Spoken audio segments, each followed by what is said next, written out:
അപ്പം ഇങ്ങനെ ഇടിയിൽ നിന്നും ഒഴിഞ്ഞു മാറാനുള്ള കഴിവ് അത് പീറ്റർ ഹെയിനുണ്ട്. പീറ്റർ ഹെയിനിന് ജന്മന ഉള്ള അല്ലെങ്കിൽ അയാളുടെ ബാല്യത്തിലെ ട്രോമയുടെ ഭാഗമായിട്ട് ചെറുപ്പത്തിലെ പീറ്റർ ഹെയിൻ്റെ ഫാമിലിയിൽ ഉണ്ടാകുന്ന ഇഷ്യൂസിൻ്റെ ഭാഗമായിട്ടൊക്കെ ഈ മദ്യക്കുപ്പിയൊക്കെ പീറ്റർ ഹെയിൻ്റെ നേരെ വരുമ്പോൾ ഒഴിഞ്ഞു മാറിയൊക്കെ ശീലിച്ച് പുള്ളിക്ക് ആ സാധനം അങ്ങനെ തന്നെ വിഷ്ണുവിലേക്ക് എടുത്ത് ചെയ്തിട്ടാണ് പീറ്റർ ഹെയിൻ ഇത് ഷൂട്ട് ചെയ്ത് തന്നിരിക്കുന്നത്. ഈ ദേവസേനയുടെ ആ ഒരു ഇതിലൊക്കെ ഇപ്പം അങ്ങനെ സ്പെഷ്യലായിട്ടുള്ളൊരു കുറേ സീക്വൻസുകളൊക്കെ ചെയ്യാൻ പറ്റിയിട്ടുള്ള ക്യാരക്ടറാണ് ഇതുവരെ ചെയ്തതിൽ നിന്നും വ്യത്യസ്തമായിട്ട്. ഈ ട്രെയിൻ വരുന്നു, ഞങ്ങൾ മറ്റേ മസാല സിനിമ കാണുന്ന പോലെ പുട്ടും ഇടിക്കും എല്ലാവരും കച്ചായിന്ന് പോയിരിക്കും. പക്ഷെ പുള്ളി അതൊന്നും എനിക്ക് വേണ്ട. ഞാൻ ഫസ്റ്റ് സീനിൽ ഭയങ്കര ഓവറായിട്ട് അഭിനയിച്ചു, ചാടിച്ചൗട്ട് കയ്യൊക്കെ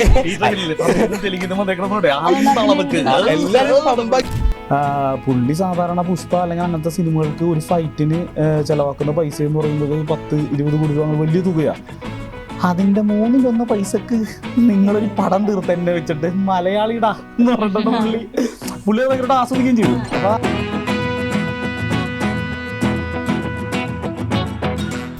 CPX ടോക്കിൽ ഇന്ന് നമ്മുടെ കൂടെ വിശേഷങ്ങൾ പങ്കുവയ്ക്കാനായിട്ടുള്ളത് എത്തിയിട്ടുള്ളത് ഇപ്പോൾ തിയേറ്റർ നിറഞ്ഞ സാസിൽ പ്രദർശനം തുടരുന്ന ചന്തുവിന്റെ ഇടിയൻ ചന്തുവിന്റെ ടീമാണ്. നമുക്ക് വെൽക്കം ചെയ്യാം ജയശ്രീ ശിവദാസ്, മിനു സിജോ, ശ്രീജിത്ത് വിജയൻ, ഗോപികൃഷ്ണൻ, വിഷ്ണു രാജീവ്. സുഖമായിട്ടിരിക്കുന്നതല്ലേ? എനിക്ക് ചോദിക്കാനുള്ളത് നിങ്ങളുടെ നായകൻ എവിടെ പോയി? നായകൻ എന്തോ പറ്റിയെന്നൊക്കെ ഞങ്ങൾ നായകനെ പത്മ തിയേറ്ററിൽ സിനിമയുടെ വിജയാഘോഷത്തിൻ്റെ ഭാഗമായിട്ട് ഒരു ആരാധകൻ എടുത്ത് പൊക്കിയപ്പോഴേക്കും 10-60 ദിവസം വെയിലത്തോട് ഇടി കൊണ്ടിട്ട് പറ്റാത്തൊരു പരിക്ക് പുറം വിലങ്ങിയിട്ട് ട്രീറ്റ്മെൻറ്റിലാണ്. കണ്ണ് കിട്ടിയപോലെ പോയിന്നേ. ആരാധകൻ്റെ സ്നേഹം എന്ത് ചെയ്യാൻ പറ്റും, ഉയർത്തി കട്ടിൽ ബെഡ് റെസ്റ്റാണ്. വെള്ളിയാഴ്ച ഇറങ്ങും പൂർവ്വതയും ശക്തിയോടുകൂടി. വെള്ളിയാഴ്ച മുതൽ ഞങ്ങൾ വരുന്നതായിരിക്കും. നിങ്ങളുടെ സപ്പോർട്ട് ഉണ്ടെങ്കിൽ എല്ലാ തിയേറ്ററിൽ പടം തകർത്ത് കൊടുക്കുകയാണെങ്കിൽ ഉറപ്പായിട്ട് എല്ലാ തിയേറ്ററിലും വരും ഞങ്ങൾ. എങ്ങനെയുണ്ട് സിനിമ റിലീസായി ഇപ്പോൾ കുറച്ച് ദിവസങ്ങളായി, റെസ്പോൺസസ് ഒക്കെ എങ്ങനെയുണ്ട്? സിനിമ റിലീസായിട്ട് റെസ്പോൺസസ് കേൾക്കുമ്പോഴാണ് നമുക്ക് കൂടുതൽ ഒരു വിഷമം. കാരണം വളരെ പെട്ടെന്നായിരുന്നു സിനിമ ഓഡിയൻസിലേക്ക് എത്തിച്ചത്. എനിക്ക് തോന്നുന്നു മഴ ഒക്കെ ഉള്ളത് കൊണ്ട് പ്രോപ്പറായിട്ട് നമുക്ക് ആളുകളെ അറിയിക്കാൻ പറ്റിയില്ല ഇങ്ങനെ സിനിമ വരുന്നു എന്നുള്ളത്. അപ്പോൾ തിയേറ്ററിലേക്ക് നമ്മൾ കൂടുതലും ഈവനിങ് ഷോസാണ് നമ്മൾ തിയേറ്റർ വിസിറ്റൊക്കെ നടത്തിയത്. അപ്പം ഈവനിങ് ഷോസിലൊക്കെ തിയേറ്ററിൽ ഓഡിയൻസ് ഇരുന്ന് ചിരിക്കുന്നതൊക്കെ കാണുമ്പം നമ്മൾ ഈ സിനിമയിൽ ഒരു ചിരിയുടെ എലമെൻ്റ് ഉണ്ടെന്ന് എങ്ങും പറഞ്ഞിട്ടുണ്ടായിരുന്നില്ല ഇതിനു മുമ്പ്. പീറ്റർ ഹെയിൻ്റെ ഫൈറ്റ് ഇതിനെപ്പറ്റിയാണ് കൂടുതലും നമ്മൾ സംസാരിച്ചിട്ടുണ്ടായിരുന്നത്. അപ്പം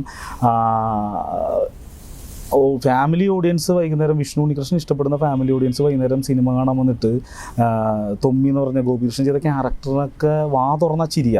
അത് കാണുമ്പം നമുക്ക് അതാണ് ഇപ്പോൾ പെട്ടെന്ന് നമ്മൾ സോഷ്യൽ മീഡിയയിൽ ഒരിക്കൽ കൂടി ഇൻ്റർവ്യൂ കൊടുക്കാൻ കാരണം ഫാമിലി ഓഡിയൻസ് ഭയങ്കരമായിട്ട് ആസ്വദിക്കുന്നത് കാണുമ്പോൾ അത് അവരിലേക്ക് ആ രീതിയിൽ തന്നെ എത്തിക്കണം എന്ന് ഈ PD എന്നൊക്കെ എഴുതി കാണിച്ചു കഴിഞ്ഞാൽ എൻ്റെ അമ്മയൊന്നും തിയേറ്ററിൽ വരില്ല. അപ്പം ഇത്തരത്തിലുള്ള എലമെൻസുകൾ അതിൽ വർക്കായി എന്ന് കണ്ടപ്പം ആ സന്തോഷം പങ്കുവെക്കാനാണ് നമ്മളിപ്പോൾ വന്നത്. ഇതിൽ ഇപ്പോൾ തിയേറ്റർ വിസിറ്റ് നടത്തുന്നു പറഞ്ഞല്ലോ, അപ്പോൾ ഓഡിയൻസ് ഡയറക്റ്റ് നിങ്ങൾക്ക് വന്നിട്ട് കണ്ട പ്രേക്ഷകർ അപ്പോഴേ നിങ്ങൾക്ക് വന്നിട്ട് പറഞ്ഞു ഈ സീൻ നന്നായിരുന്നു, ആ സീൻ നന്നായിരുന്നു, അങ്ങനെ ഇപ്പോൾ വന്ന് പറഞ്ഞതിൽ ഏറ്റവും കൂടുതൽ ഒരാൾ പറഞ്ഞത് എന്തായിരിക്കും? എന്ത് കാര്യമായിരിക്കും ഇത്? ഇന്നലെ കോഴിക്കോട് തിയേറ്റർ വിസിറ്റിന് പോയിട്ടുണ്ടായിരുന്നു. അപ്പം കോഴിക്കോട് തിയേറ്റർ വിസിറ്റിന് പോയപ്പം നമ്മളൊരു ഷോയുടെ പകുതിക്കാണ് അവിടെ കയറി ചെന്നത്. അപ്പം ഞങ്ങൾ വരുന്നുണ്ടെന്ന് അറിഞ്ഞിട്ട് അതിന് തൊട്ട് മുമ്പത്തെ ഷോ കണ്ട ഒരു പ്രേക്ഷകൻ ഞങ്ങളെ കാത്ത് നിന്നിട്ട് അയാൾ ആ സിനിമയെ പറ്റി പറഞ്ഞൊരു കമൻ്റുണ്ട്. അതായത് ഈ പീറ്റർ ഹെയിൻ്റെ ഇടി എന്നൊക്കെ പറഞ്ഞിട്ട് പുള്ളി തെലുങ്ക് പടത്തിലെ പോലത്തെ ഇടിയൊക്കെ ആയിരിക്കും എന്നൊക്കെ പറഞ്ഞിട്ടാണ് പുള്ളി വിചാരിച്ച് വന്നത്. പക്ഷേ ശരിക്കും അവരുടെ നാട്ടിൽ ഏതോ +2 സ്കൂളിൽ ഉണ്ടായിരുന്ന അടി കാണുന്ന പോലെ ഇരുന്ന് ക്ലൈമാക്സിൽ വന്നപ്പോൾ ആ പിള്ളേരുടെ ആവേശവും കൂട്ടത്തല്ലും അവരെ കൊണ്ട് പറ്റുന്ന രീതിയിൽ ചെറിയ സാധനം. അപ്പം ആദ്യ ദിവസങ്ങളിലൊക്കെ ഓൺലൈനിൽ ചർച്ചയായ ഒരു വിഷയമായിരുന്നു ഈ പീറ്റർ ഹെയിൻ്റെ ഇടി എന്ന് പറഞ്ഞിട്ട് ബാഹുബലി പോലെ ഇല്ല, മറ്റേ ജയശ്രീനെ ദേവസേനയാക്കിയിട്ട് ഇങ്ങനത്തെ ട്രോളും ബഹളങ്ങളൊക്കെ കണ്ടിട്ട്. അപ്പം ശരിയാണ്, ഇവിടെ മലയാളത്തിൽ ഒരു പെങ്കൊച്ച് അമ്പുമ്പിൽ എടുത്തു കഴിഞ്ഞാൽ നമ്മൾ ഇതിനു മുമ്പ് ദേവസേനനെ കണ്ടിട്ടുള്ളൂ. അപ്പോൾ നേരെ അതിലേക്ക് കണക്ട് ചെയ്യും. ആ കണക്ട് ചെയ്യുന്നത് ഞങ്ങൾ പോസിറ്റീവായിട്ട് എടുക്കുന്നു. അപ്പം ആ പുള്ളി പറഞ്ഞ ഈ കമൻറ്റ് എനിക്ക് ഭയങ്കര വാല്യൂ ആയിട്ട് തോന്നി. നമ്മൾ ഒരു പീറ്റർ ഹെയ്ൻ, ഞാൻ ഈ ഓൺലൈനിൽ വരുന്ന എന്താ പറയുക, എൻ്റെ റിഫ്ലക്ഷൻ കണ്ടിട്ട് കൺഫ്യൂസ്ഡ് ആയിട്ടിരിക്കുന്ന സമയത്ത് പീറ്റർ ഹെയ്ൻ എന്നോട് പറഞ്ഞ കാര്യമാണ്, എടാ ഞാൻ ഭയങ്കര എക്സൈറ്റഡ് ആണ്. കാരണം പുള്ളി ആദ്യമായിട്ടാണ് ഇത്രയും ഈ എഫക്ട്സിന് പ്രാധാന്യം കൊടുത്തിട്ടുള്ള ഫൈറ്റൊക്കെ കാണുന്നത്. ഇപ്പോൾ നമ്മളുടെ പടത്തിലെ ഫൈറ്റിൽ ചട്ടി കൊണ്ടടിക്കാൻ നേരത്ത് ചട്ടി കൊണ്ടടിക്കുന്ന ശബ്ദമുള്ളൂ, അതിൻ്റെ ബാക്കിങ്ങിൽ ഭയങ്കര ആറാറിട്ട് പബ് ചെയ്യണമൊന്നുമില്ല. അപ്പോൾ പുള്ളി ചെയ്യുന്ന സാധാരണ സിനിമകളിൽ നിന്നൊക്കെ പറഞ്ഞിട്ടുണ്ടെങ്കിൽ ഈ ചട്ടിക്കടിക്കുന്ന ശബ്ദമൊന്നും കേൾക്കില്ല, അല്ലെങ്കിൽ ഇങ്ങനത്തെ സാധനം കേൾക്കില്ല, ഫുൾ ആറാറാ ബാക്കി പോകണം. അപ്പം പുള്ളിക്കത് ഇവിടെ തിയേറ്ററിൽ നമ്മോടൊപ്പം കണ്ടിട്ട് പുള്ളി അന്ന് വൈകുന്നേരം പറഞ്ഞ കാര്യം. പിന്നെ പുള്ളി പറഞ്ഞൊരു വേറൊരു കണ്ടന്റ് എന്ന് പറയുന്നത്, പുള്ളി സാധാരണ പുഷ്പ അല്ലെങ്കിൽ അങ്ങനത്തെ സിനിമകൾക്ക് ഒരു ഫൈറ്റിന് ചിലവാക്കുന്ന പൈസ എന്ന് പറയുന്നത് 10-20 കോടി രൂപ, അങ്ങനെ വലിയ തുകയാണ്. അതിൻ്റെ 1/3 പൈസക്ക് നിങ്ങളൊരു പടം തീർത്തെന്നെ വെച്ചിട്ട് മലയാളിടാ എന്ന് പറഞ്ഞിട്ടുണ്ട് പുള്ളി ഭയങ്കരമായിട്ട് ആസ്വദിക്കുകയും ചെയ്തു. അപ്പോൾ അതൊക്കെ ഭയങ്കര പ്ലസ് കമൻസ് ആണ്. പിന്നെ ബാക്കി സിനിമ കാണുമ്പോൾ അറിയാലോ എന്താണെന്നുള്ളത്. ഇത് പീറ്റർ ഹെയ്ൻ ഇത് ഇങ്ങനൊരു ആക്ഷൻ മൂവി എടുക്കാന്ന് വിചാരിച്ച സ്റ്റാർട്ടിങ്ങിൽ പീറ്റർ ഹെയ്ൻ ആണ് ഇതിന്റെ ആക്ഷൻ കൊറിയോഗ്രഫി എന്നുള്ളൊരു സംഭവം. ഇല്ല, ഇത് ഞങ്ങൾ വിഷ്ണു ഞാനും ഒക്കെ കൂടെ പ്രൊഡക്ഷൻ്റെ ഭാഗമായിട്ടൊരു സിനിമയിൽ വരിക എന്ന് പറയുന്നത് ഞങ്ങളുടെ ഒരു ആഗ്രഹം, ഈ സിനിമ സംഭവിക്കണം എന്നുള്ള ആഗ്രഹം കൊണ്ടാണ് പ്രൊഡക്ഷൻ്റെ ഭാഗമായിട്ട് വരുന്നത്.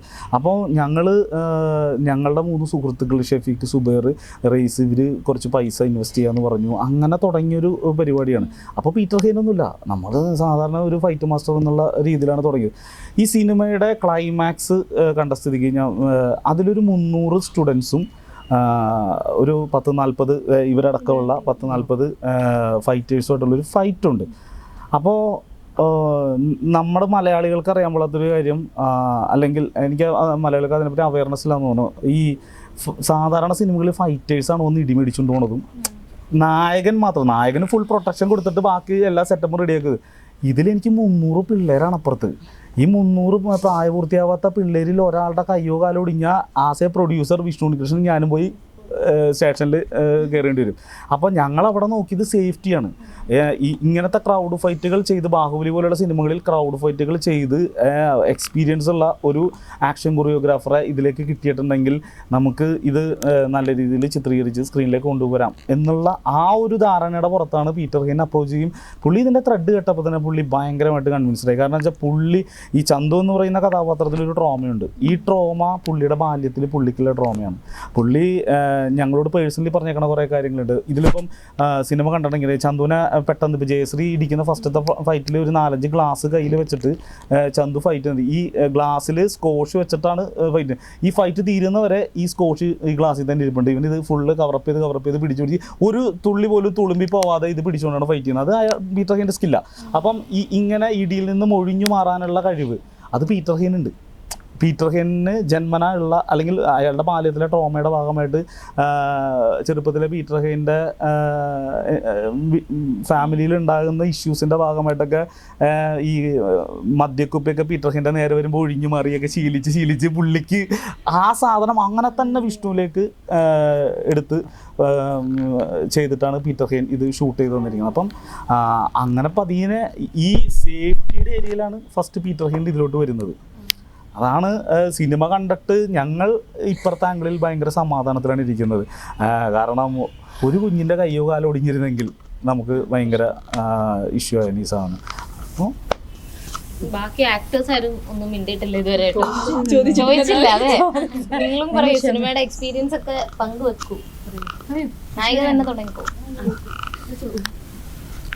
നേരത്തെ പറഞ്ഞ പോലെ തന്നെ ഈ ദേവസേനയുടെ ആ ഒരു ഇതിലൊക്കെ ഇപ്പം അങ്ങനെ സ്പെഷ്യലായിട്ടുള്ളൊരു കുറേ സീക്വൻസുകളൊക്കെ ചെയ്യാൻ പറ്റിയിട്ടുള്ള ക്യാരക്ടറാണ്. ഇതുവരെ ചെയ്തതിൽ നിന്നും വ്യത്യസ്തമായിട്ട് കുറച്ചും കൂടി ബോൾഡായിട്ടുള്ള, മെച്ചുവേർഡായിട്ടുള്ള, അല്ലെങ്കിൽ റെസ്പോൺസീവായിട്ടുള്ള എന്തെങ്കിലുമൊക്കെ പറഞ്ഞാൽ തിരിച്ച് പറയുന്ന ഒരു ക്യാരക്ടറാണ് ടീന. അങ്ങനത്തെ ഒരു ക്യാരക്ടർ ചെയ്യാനും ഇതുപോലെ കുറേ ആർട്ടിസ്റ്റുകളും അതുപോലെ പീറ്റർ ഹെയ്ൻ മാസ്റ്റർ, അങ്ങനെ പിന്നെ ശ്രീധരൻ്റെ അങ്ങനെ ഒരു പ്രോജക്റ്റിൽ ഇങ്ങനെ ത്രൂ ഔട്ട് ആയിട്ടുള്ള ക്യാരക്ടർ ചെയ്യാൻ പറ്റിയതിൻ്റെ സന്തോഷത്തിലാണ്. ഇപ്പോൾ തിയേറ്റർ വിസിറ്റിനൊക്കെ പോകുമ്പോൾ പേഴ്സണലി എല്ലാവരും പറയുന്ന റെസ്പോൺസ് കാണുമ്പോൾ ഭയങ്കര സന്തോഷമുണ്ട്. അവർ സിനിമ ആസ്വദിച്ചുകൊണ്ടിരിക്കുകയായിരുന്നു. ഇപ്പോൾ ഇന്നലെ കോഴിക്കോട് പോയതാണ് മെയിൻ. നമ്മളവിടെ പോയപ്പോൾ നമ്മൾ ഇൻ്റർവെല്ലാം കയറി ചെല്ലുന്നത്. അപ്പോൾ ഒരു ചേട്ടൻ പറഞ്ഞിട്ടുണ്ട്, ഞങ്ങൾ അടിപൊളിയായിട്ട് ഇങ്ങനെ ആസ്വദിച്ചുകൊണ്ടിരിക്കുകയായിരുന്നു, അടിപൊളിയായിരുന്നു, അങ്ങനെ പറയണ കേൾക്കുമ്പോൾ ഭയങ്കര സന്തോഷമുണ്ട്. അങ്ങനെ ഒരുപാട് റെസ്പോൺസുകളുടെ ആ ഒരു സന്തോഷത്തിലാണ് ഇരിക്കുന്നത്. പല പല റെസ്പോൺസുകൾ കേൾക്കുന്നുണ്ട്, അതിൻ്റെ കൂടുതൽ നല്ലതാണ്. അപ്പോൾ അത് കേൾക്കുമ്പോൾ സന്തോഷം. ദേവസേനയുടെ ട്രോളുകളൊക്കെ ഒരുപാട് വരുന്നുണ്ടല്ലോ, അപ്പൊ അത് കാണുമ്പോൾ എന്താണ് അതിനോടുള്ള റിയാക്ഷൻ? ഇല്ല, ട്രോളായിട്ടല്ല, പിന്നെ അതിൻ്റെ വാക്ക് വേണ്ടി ട്രോൾ എന്ന് പറയാൻ മാത്രം. ദേവസേന എന്നൊക്കെ പറഞ്ഞിട്ട് എഴുതി, എന്താ ദേവസേന, ഇടിയൻ ദേവസേന എന്നാ, ഇടിയൻ ദേവസേന. അതെന്താ വെച്ച് കഴിഞ്ഞാൽ പെട്ടെന്ന് നമുക്ക് നേരത്തെ പറഞ്ഞ പോലെ കണക്ട് ചെയ്യുന്നത് അതാണല്ലോ. നമുക്ക് ഭയങ്കര ഇഷ്ടപ്പെട്ട അങ്ങനെ ഒരു സംഭവം ബാഹുബലിയിലുള്ളതുകൊണ്ട് പെട്ടെന്ന് അമ്പ് ചെയ്യണ സീൻ കാണുമ്പോൾ അത് വരുന്നു. ഇതിലെന്താ വെച്ചാൽ സ്പോർട്സ് സ്കൂളാണ്, ഈ ടീന സ്പോർട്സ് ആയിട്ട് കുറേ ഐറ്റംസ് പങ്കെടുക്കുന്ന ആളാണ്. സിനിമയിൽ കാണിക്കുന്നുണ്ട്, എന്താ പറയുക, സ്പോർട്സ് മീറ്റിനൊക്കെ പോകുമ്പോൾ ഈ ആർച്ചറി ഇതിൽ പങ്കെടുക്കുന്ന ഒരു കുട്ടിയാണ്. അപ്പോൾ അങ്ങനെ ഒരു ഫൈറ്റിൻ്റെ അങ്ങനെ സിറ്റുവേഷൻ വരുമ്പോഴാണ് ഇത് ചെയ്യുന്നത്. അപ്പോൾ കഥാപരമായിട്ട് അവിടെ ഒരു സിറ്റുവേഷൻ ഉണ്ട്, അങ്ങനെയാണ് ടീന ഈ അമ്പ് ചെയ്യുന്നത്. അപ്പോൾ ഈ ദേവസേന എന്ന് പറയുന്നതിൽ ഞാനങ്ങനെ വലിയ കാര്യമായിട്ട് ബോധേഡല്ല, ഹാപ്പിയാണ് അങ്ങനെ കാര്യം ചെയ്യാൻ പറ്റില്ല. അതെ അതെ അതെ അത് ഭയങ്കരമായിട്ട് ഷൂട്ട് ചെയ്തു എന്നുള്ളതാണ്. മനസ്സിലായില്ലേ? ഈ സിനിമയിൽ എന്താ പറയാ, ഈ എക്സ്ട്രാ ഓർഡിനറി ആയിട്ടുള്ള അല്ലെങ്കിൽ അങ്ങനത്തെ വേഷങ്ങൾ ചെയ്തിരിക്കുന്ന ആർട്ടിസ്റ്റുകൾ ആരുമില്ല. നമ്മുടെ ജയശ്രീ അതുപോലെയുള്ള കുറേ പിള്ളേരാണ്, സൂരജ്, ഫുക്രു, അങ്ങനെ കുറേ. ഇവരെ എല്ലാവരെയും വെച്ച് ഹൈലി പ്രൊഫഷണലായിട്ട് നമുക്ക് കൺവിൻസിങ് ആവുന്ന രീതിയിൽ പീറ്റർ ഹെയിൻ ഷൂട്ട് ചെയ്തു. മനസ്സിലായില്ല? അതൊരു വലിയ കാര്യമാണ്, അത് അയാളുടെ പ്രൊഫഷണലിസത്തിൻ്റെ ഭാഗമാണ്. ഇപ്പം ജയശ്രീ അതിൽ അമ്പ് ചെയ്യുന്ന ഷോട്ട് ഉണ്ടെങ്കിൽ അത് നമുക്ക് ഫീൽ ചെയ്യും, അമ്പ് പോയി കൊള്ളുന്നതും ഇതൊക്കെ നമുക്ക് ഫീൽ ചെയ്യും. അപ്പോൾ അതിലേക്ക് ഇവരുടെ ആറ്റിറ്റ്യൂഡിനെ ബിൽഡപ്പ് ചെയ്യാനും അങ്ങനെ കുറേ കാര്യങ്ങൾ ഇതിൽ സംഭവിച്ചിട്ടുണ്ട്. പിന്നെ ആരൊക്കെയോ പറയാനായിട്ട് ഈ കേരളത്തിലെ സ്കൂളിൽ എവിടെയാണ് അമ്പുമ്പിലെന്ന്, ഇതെല്ലാം ഞങ്ങൾ ആ സ്കൂളിൽ നിന്ന് എടുത്തതാണ്. നമുക്കിത് പുറത്തൊന്ന് മേടിച്ചു കൊണ്ടുവന്നിട്ട് ഇത് ഷൂട്ട് ചെയ്യാനുള്ള ഇതൊന്നുമില്ല. അവിടെയുണ്ട്. ആർക്കെങ്കിലും സംശയം ഉണ്ടെങ്കിൽ പോയി അന്വേഷിക്കാൻ. കോതമംഗലത്തിലെ ആ സ്കൂളിൽ 7 or 8 പീസ് അമ്പും വില്ലും ഇരിപ്പുണ്ട് അവിടെ. അത് അവിടുത്തെ പിള്ളേർ യൂസ്, അല്ലാണ്ട് നമ്മൾ ഇതിനു വേണ്ടി മറ്റേ അവിടെ പോയി ഇവിടെ പോയി തപ്പിപ്പിടിച്ചുകൊണ്ടൊന്നുമല്ല. അപ്പം ഇതിനെപ്പറ്റി ഒന്നും അവയർനെസ് ഇല്ലാത്ത കുറേ മണ്ടന്മാർ ഇത് പറയുന്നുണ്ട്. നമുക്ക് എന്ത് ചെയ്യാൻ പറ്റും? അല്ല, ആ സീൻ വളരെ ഗംഭീരമായിട്ട് ചെയ്തിട്ടുണ്ട്. ഞാൻ പറയാനുള്ള കാരണം എന്ന് വെച്ചാൽ ഒരു അമ്പ് എൻ്റെ ബാക്കിലുള്ളത് ഞങ്ങളത് മൾഗാരിറ്റി ആയി പോകുന്നുള്ളൊരു കൺഫ്യൂഷൻ ഉണ്ടായിരുന്നു. അവന്റെ ആസനത്തില് അതായത് എന്താ വെച്ചാലേ ഞങ്ങൾ അവിടെ ചെയ്യുമ്പോഴും കുട്ടികൾക്ക് ഭയങ്കര, കുട്ടികളുടെ ഏരിയയിൽ നിന്ന് ഒരാൾ അങ്ങനെ ഒരു അറ്റംപ്റ്റ് നടത്തുമ്പോൾ അതൊരു വലിയൊരു തടയാണ്. അതായത് ഞങ്ങളെപ്പോലെ വലിയ മല്ലന്മാരൊക്കെ വന്ന് അടിക്കാനുള്ള മൂഡിൽ പെട്രോളും കത്തിയൊക്കെ ആയിട്ട് വരുമ്പോൾ ഇങ്ങനൊരു സംഭവം നമ്മൾ പ്രതീക്ഷിക്കുന്നില്ല. അപ്പോൾ ഓഡിയൻസിൻ്റെ ഇടയിൽ നമ്മൾ കാണുമ്പോൾ പിള്ളേർ വരെ കൈയടിക്കുക, അത് അവിടെ വേണമായിരുന്നു. അപ്പോൾ ജയശ്രീ വന്ന് നിൽക്കുന്നൊരു സാധനം ശരിക്കും ദേവസേന ആ പോസ്റ്റും സംഭവമാണ്. അത് യുദ്ധമാണ്, സ്റ്റുഡൻസ് വാർ എന്നാണ് പറയണേ. ഞങ്ങളവിടെ 2-3 ദിവസവും 4-5 ദിവസവും ഈ വാറിൻ്റെ ഇടയിലായിരുന്നു. കാരണം ചേട്ടൻ നേരത്തെ പറഞ്ഞാൽ എല്ലാ പിള്ളേരും ഹൈലി പ്രൊഫഷണൽ പിള്ളേരാണ് സെലക്ട് ചെയ്തെടുത്തത്. അത് പീറ്റർ ഹെയിൻ്റെ ഒപ്പം ഞങ്ങൾക്ക് വർക്ക് ചെയ്യാന്ന് പറഞ്ഞാൽ തന്നെ വലിയൊരു സംഭവമാണ്. കാരണം വലിയ ഇപ്പോൾ ഇന്ത്യൻ 2ൻ്റെ ലൊക്കേഷനിലാണ് പുള്ളി വരുന്നതെന്ന് പറഞ്ഞിട്ട് ഞങ്ങളെല്ലാം റെഡി ആയിരിക്കും. ഫസ്റ്റ് റെഡി ആവുന്നത് ശ്രീധരനാണ് പറഞ്ഞത്. അതേ മക്കളെ റെഡി അല്ലേ, ഉഷാറല്ലേ എന്നൊക്കെ പറയുമ്പോൾ ഞങ്ങൾക്ക് തന്നെ ഉള്ളിൽ നിന്നൊരു പവർ കയറി. അങ്ങനെ എന്ന് വെച്ചാൽ 10-200 പിള്ളേർ റെഡിയാണ് ഇടിക്കാൻ. ചാടി മറ്റേ തെങ്ങുമേന്ന് കറക്റ്റ്, അവർക്ക് റോപ്പും കാര്യങ്ങളൊന്നുമില്ല.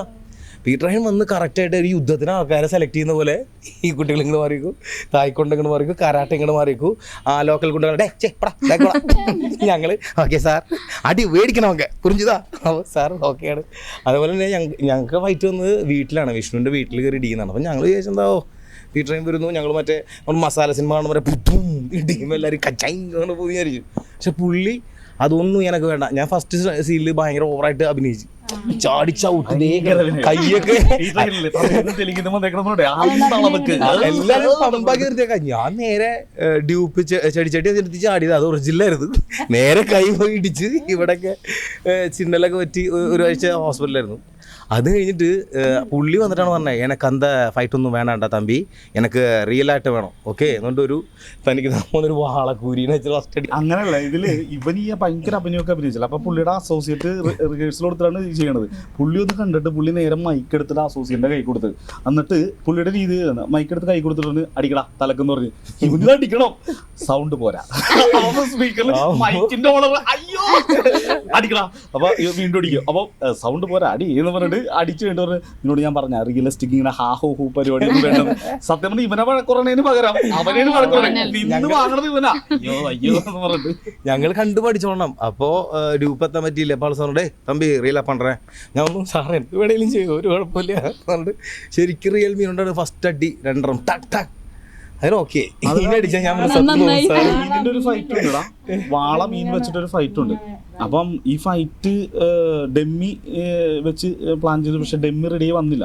അപ്പോൾ പുള്ളി പറഞ്ഞു കുഴപ്പമില്ല, ഡെമ്മി അവിടെ പെയിന്റ് ചെയ്തിട്ട് മാച്ചായിട്ട് ഉണങ്ങി വന്നിട്ടില്ല. അപ്പോൾ പുള്ളി പറഞ്ഞു നമുക്ക് ഒറിജിനൽ ഫിഷ് വെച്ചിട്ട് വൈറ്റ് ഷോട്ട്സ് ഒക്കെ എടുക്കാം, എന്നിട്ട് ക്ലോസ് വരുമ്പോൾ ഡെമ്മി മതി എന്ന് പറഞ്ഞു. അങ്ങനെ എടുത്ത് തുടങ്ങി. പിന്നെ ഈ ഒരു വണ്ടി ഒരു കൈനറ്റി കൊണ്ട് സ്റ്റാർട്ട് ചെയ്ത് നിർത്തിയേക്കാണ്. അത് വാളമീൻ പൊളിഞ്ഞു വാർത്ത മേടിക്കുന്നത്. 16-17 മീൻ വെച്ചിട്ടാണ് അത് ഷൂട്ട് ചെയ്തത്, ഒറിജിനൽ മീൻ. ഡെമ്മി പിന്നെ പുള്ളിക്ക് ഡെമ്മി താല്പര്യമില്ല, ഒറിജിനൽ മീൻ കൊണ്ട് അടി മേടിച്ചോണ്ട് ഒറിജിനൽ മീൻ കൊണ്ട് അടി.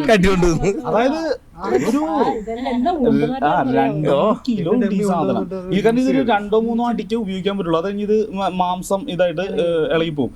സത്യം പറഞ്ഞാൽ നമിക്കേണ്ടത് ഇവരെല്ലാവരുമാണ്. ആ ഒരു 3-4 ദിവസത്തെ ഫൈറ്റ് കഴിഞ്ഞിട്ടേ നമ്മൾ രാവിലെ ആ വീട്ടിന്റെ മുറ്റത്തോട്ട് പോകുമ്പം ഈ ചീഞ്ഞ മീനിന്റെ ഉളുപ്പും മണവും. അല്ല രാജീവൊക്കെ ഞാൻ നോക്കിയപ്പോ 4-ാം ദിവസമൊക്കെ രാജീവിനൊക്കെ മീനിന്റെ മണമാണ് കിടക്കുക, അങ്ങ് കമന്ന് കിടക്കുക.